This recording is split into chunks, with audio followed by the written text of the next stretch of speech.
JJ Jinx! Truck stop!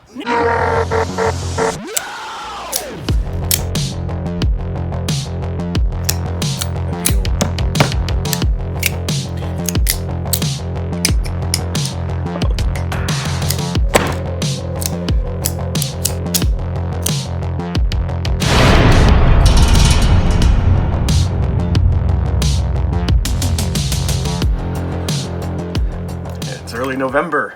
The election results are basically in, and it's time for another Smoky Mountain Knife Works Army Care package for people who love sharp and pointy things. But before I get there, I wanted to say two quick things about some of the items from last week.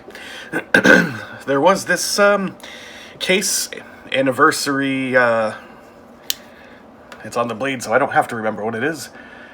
Dating system knife. 50 years of their dating system. I didn't really look closely as I was filming, but on the bone handle material of the blade, they actually have all the different symbols they've used throughout the decades. Anyway, I thought that was kind of neat, that nice little pattern in there, and I just kind of didn't look closely last time, so I thought I would mention it now. The other side is ordinary, but this is a really nice tribal lock knife, and I'm thinking about getting another one because I carried for the past month this knife. The Don't Step on Snake knife. Yeah, I decided to branch out a little bit and go with a traditional folding knife in my pocket for a change. A trapper at that. So, very out of my element, and I gotta say, this trapper by Rough Rider treated me very well. I had a really good time with this knife.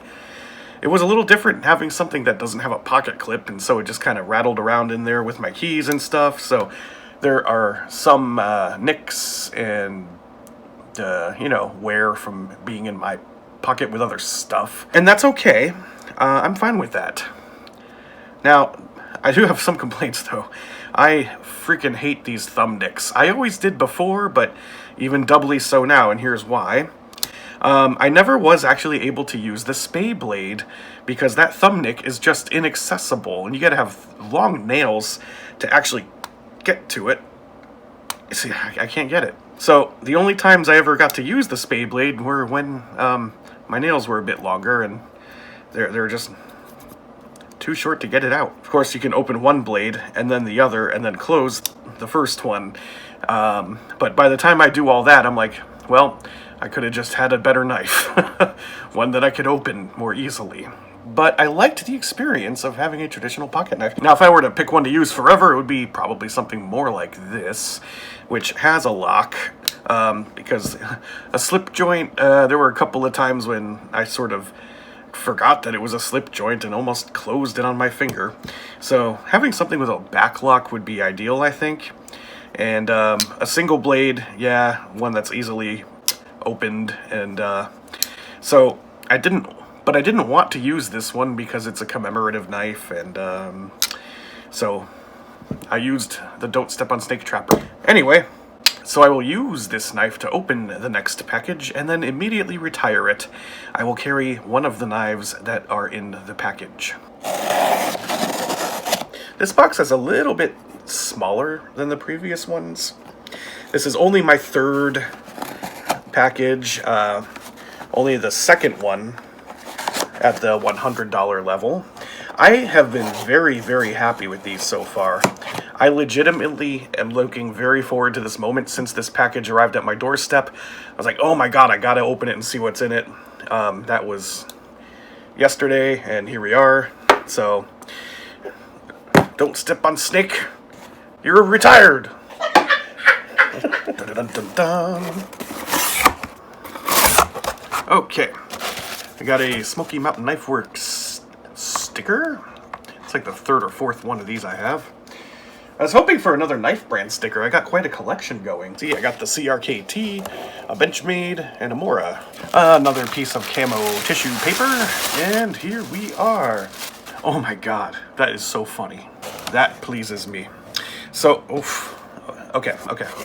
Let's take it one at a time. I'm going to start with that old timer. Funny thing about this knife, it's basically a woodworking knife. So a bunch of tools for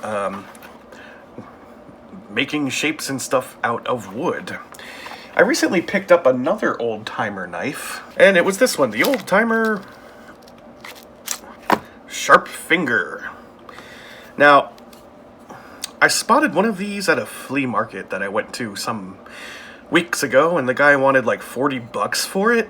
It's the limited edition 2018 model, which means it means nothing. But I wanted a classic, smaller, sharp finger, because I did carry one before. Back when I was doing the Bud K Knife of the Month Club series, I got this big sharp finger by Bug Out. And I didn't mind it, it was just too big, too unwieldy for me. And I figured this one is perfect. Normally don't do fixed blades, but hey, it's small and it's comfy. I do have their version of the Buck 110, I forgot what it's called, somewhere in my murder basement. And I was actually thinking about picking up one of these. I was like, I'm not a woodworker, but this is just kind of a neat knife. You know, you got all these cool tools, the detail blade, the straight gouge, the hook blade, the V-scorp, the gouge scorp, and the chisel. Very cool. Let's get this thing open. Oh, I already retired my knife that I've been carrying. That's okay. I can try to use the other knife that I got from last month's package that I forgot to mention. This little orange thing. The 5-star gear razor saw, which we use for pumpkins, which we got quite a lot of use out of. We carved up some pumpkins with the saw blade. As you can see, there's some debris on it still, and it actually held up. It felt like it was going to break most of the time because of how flimsy it is and rattly, especially now. Check this out. Yeah. But it worked. Now let's see if it can open a package.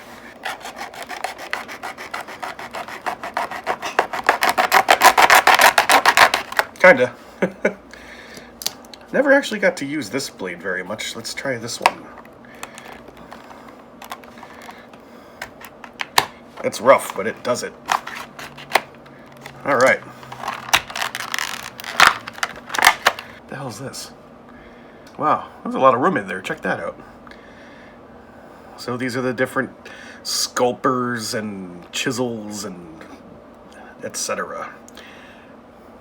I like it. I've actually never seen one of these closed before.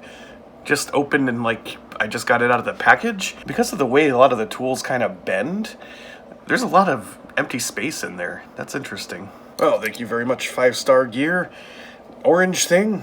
Now the other thing I spotted in the package that got me really excited was this big ass box that says KBar. KBar has a very rich history as a company. The way the legend goes, from what I remember, is that a couple of brothers went into the cutlery business and they weren't doing so well until one day they sold a knife to a fella who went up to Alaska and used it to kill a Kodiak bear. I guess his rifle misfired, but, you know, got the job done with one of these knives. And that's the origin of the KBar name. That's just what I remember reading, so I could be wrong. Oh yeah, see, look! On this little pamphlet, it shows a guy killing a bear with the KBar knife. And he's got like a raccoon skin hat. See, I'm not full of shit. Yeah. Anyway, I've been wanting to get one of these for a very long time. I was looking at some, you know, actual vintage ones that were possibly used, probably not though, in a previous war. The models are a little different, you know, from World War II to Vietnam, and they're still issued and in use today. Oh, that is beautiful. Very shiny, fresh leather wrapped handle. That is the signature look of a KBar. So yeah, what you're looking at are basically strata of cow skin. KBar from Olean, New York. This is a USMC stamped one. Yeah, I finally have one. I am freaking amazed so far. I got 2 things that I've been wanting in a mystery package. This is great. Sheath, it looks like a very good, thick leather. Ooh, that smells nice. You know that smell of when you walk into like a boot store? If you've ever done that, I have. Oh, smell it. Let me smell. Oh my god. Oh. Yeah, I like it. Ah, in the pamphlet, how we got our name. Alaskan Hunter's Testimonial, blah, blah, blah, Kodiak Bear. I guess it was originally KBar or Kill a Bear. Kill a Bear, kind of like Build a Bear, but the opposite. A Killed-a-Bar. A KBar. That's what happens when rednecks name things. I'm sorry, frontiersmen. And there she is, very handsome. I'm going to guess that this is the piece that came from the Officers Club tier. Oh, look, you even got a lanyard hole for the actual sheath. That's nice. Alright, I also found this little teeny tiny box to contrast with the massive one I just had. It's, Rough Rider. Is there anything in it? What could this possibly be? It's very light. And... What the heck is that? It's a little tiny knife. Oh my god. What? Look at this. Oh my god, does it open? It's a little teeny tiny kind of brass finish knife. It feels plastic though. Does it open though? The little thumbnail? Oh my god, it does. Yeah. It's a little slip joint. What do you think? Should this be the one that I carry for a month? It is a sheep's foot blade with a little kind of a spidey hole. It kind of has the handle shape of a Sodbuster. Smaller than a Sodbuster Junior. This is a Sodbuster Micro. And it's even got a little chain link for you to put a lanyard on. I'm not a lanyard guy, but I gotta put a lanyard on this, don't I? I gotta be careful, I might lose this. Yeah. We'll keep it in the box. Here we have something from Gerber Hall Coyote Brown. The Gerber Hall. I'm not familiar with that model, but it feels heavy enough. It's probably a knife. Ooh, box is a little mangled, but what's in it? It is a knife. Is this, oh, this is just a bunch of precautions in different languages. You know, I've been saying for a while that Gerber has had quite a renaissance in its product lineup lately. Their knives, when I first started collecting, their knives were generally regarded as kind of trash, and they didn't really have too many models, and it's like one of those brands where it used to be good. Well, I think they're back, baby, you know?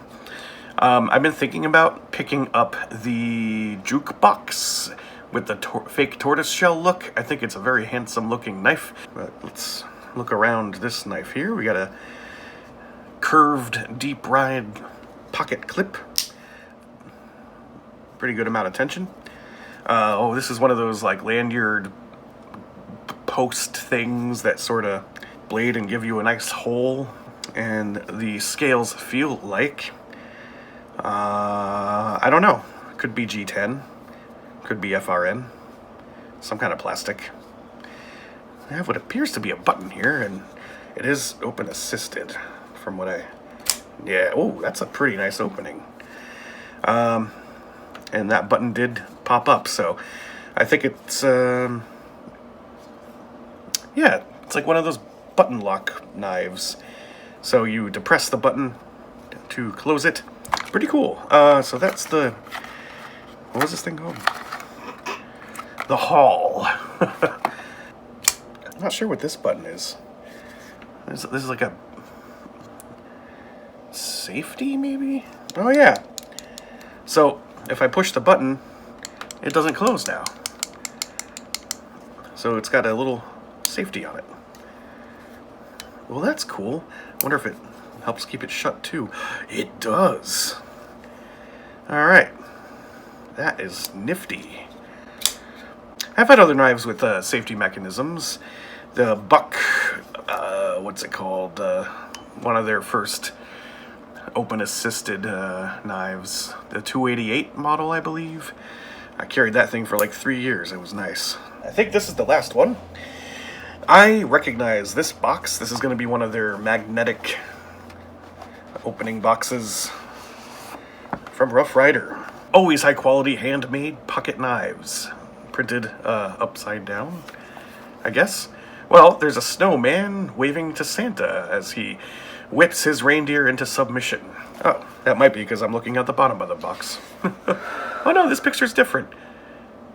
There's Rudolph's red nose, because Rudolph, as we know, is an alcoholic. And a few presents. Okay, what is it? Yeah, that's what I thought. It is an acrylic scaled Merry Christmas knife. And it's got the same scene, but without Santa. Just the snowman. Oh, wait. Check that out. Okay, so here it says Merry Christmas. But don't let it deceive you. This knife is actually commemorating the war on Christmas, because when you turn it, it changes to Happy Holidays. And then the presents appear. That is so neat. Oh, and the check out the snowman. He's like tipping his hat. But where's Santa? Oh, Santa's on the other side. Yeah, it's like a 2-frame stop animation. Bye, Santa. Hi, Santa. Bye, Santa. Hi, Santa. That is really cool. That is cool. Wow. I didn't know they made knives like this. Remember those pens where it had a woman with a bathing suit and you click it and then she's naked? I want a knife like that now. Anyway, it is another trapper. So, here you have a double thumb-nicked blade. It says, Merry Christmas.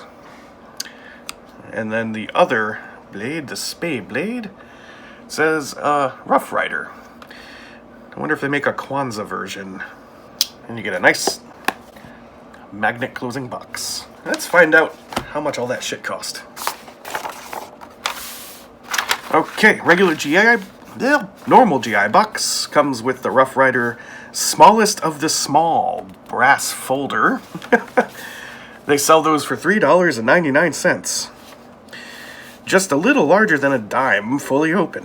Here's the wood carving knife, $12.99. Here's the Christmas knife, $14.99. And you would get the Gerber Hall, $18.99. And that handle material is glass-filled nylon handles, or FRN, fiberglass reinforced nylon. Oh, they call that a plunge lock.